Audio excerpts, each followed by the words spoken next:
معاملات دنیا کے ہو یا دین کے، اس میں وقار، سنجیدگی اور سکون پیش آنا چاہیے۔ عجلت، غیر معمولی جلدی، یہ گرفت کی قسم ہے، خدائی پکڑ کی نشانی ہے۔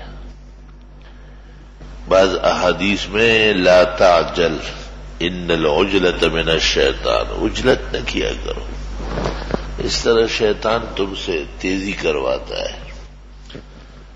اور بعض طرق میں ہے کہ تعجیل شیطان کا چرخہ ہے اور اس چرخے پہ تمہیں ڈال کے تم سے غلط کام کروا دیتا ہے۔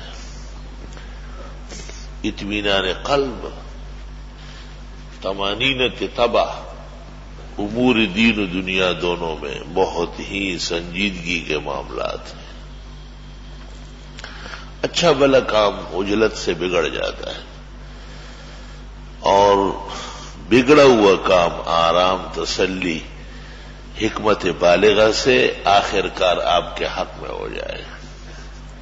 سستی نہیں کہتا، سستی تو بھی غفلت ہے، تکاسل، تکاہل، یہ بھی ٹھیک نہیں ہے۔ ایک کام جتنی آپ میں سخت ہے اس کے مطابق کریں، اپنے اہل خانہ سے، اپنے ماتحتوں سے بھی کاموں میں عجلت نہ پیدا کریں۔ عجلت پر آخر کار پشیمانی ہوگی۔ عجلت سے خیر اور نور نہیں پیدا ہوگا۔ جملہ امور میں اطمینان قلب، سکون اعضاء، وقت اور احوال کے مطابق رہنا سہنا،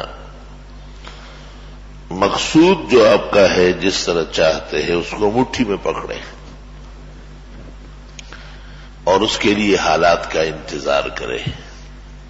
اللہ تعالی سے دعائیں مانگے، بہتری کی، سہولت کی، آسانی کی۔ اپنے کسب پر کم اعتماد ہو، رب العزت کے فیصلے پر زیادہ اعتماد ہو۔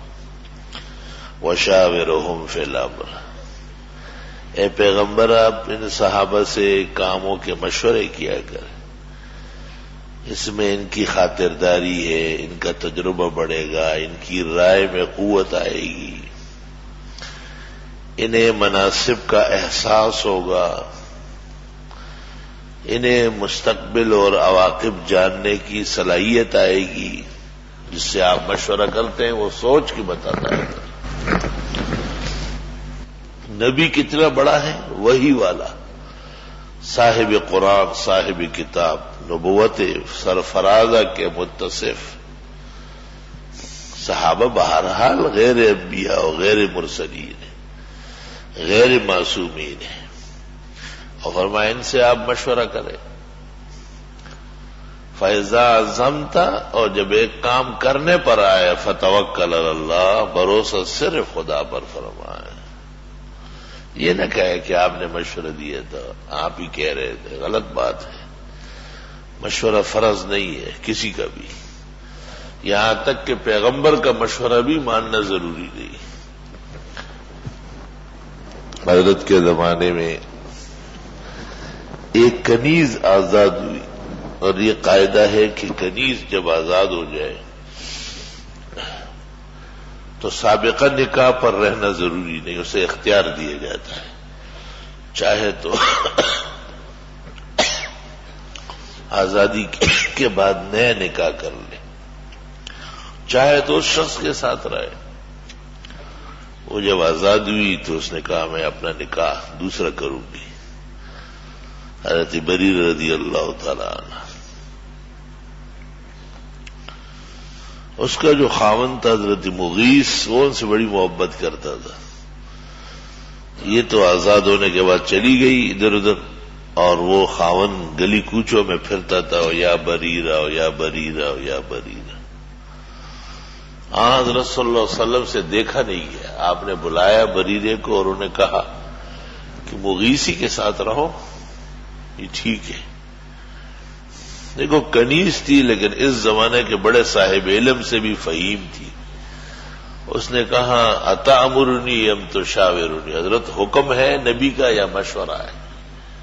آپ نے کہا حکم نہیں دے سکتا، حکم تو اللہ کا آ چکا ہے کہ آپ کو اختیار ہے، مشورہ دیتا ہوں۔ اس نے کہا ثم انا لا اطاوعها، مشورہ نہیں مانتی،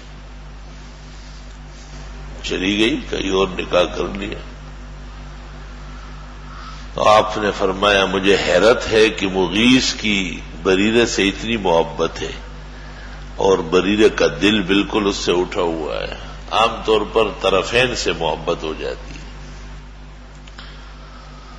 حضرت مغیث ان کے فراق میں اتنے روئے کہ ان کے چہرے پر زخم ہو گئے تھے، آنسو ہو گئے، پھر بھی اس کو رحم نہیں آیا اور اس نے جا کے نئی شادی کر لی، کیونکہ حکم اور مشورے کا مقام جاننا یہ بہت بڑا علم ہے۔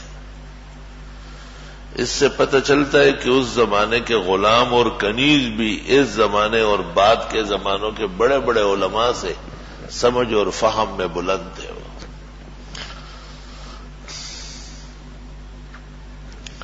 لا الہ الا اللہ، استغفر اللہ۔ احکام جو دین سے متعلق ہے ان کے سامنے سب کو سر جھکانا ہوگا، بڑا اور چھوٹا، استاد و شاگرد، باپ اور بیٹا، حاکم اور محکوم، مالدار اور غریب، مرد اور عورت، احکام الہی، احکام رسول کے سب پابند ہیں۔ احکام اوامر و نواہی کے علاوہ جو معاملات ہیں وہ لوگوں کے طبع پر ہے، احوال پر ہے، ان کی سہولت پر ہے۔ اطمینان قلب، سکون امور میں پانا، یہ احسان الہی ہے۔ عجلت اور غیر معمولی جلدی اور وقت سے پہلے فیصلے اور اس میں سوچ اور فکر کا خیال نہ کرنا، اس کا انجام ندامت و شرمندگی ہے۔ الحمدللہ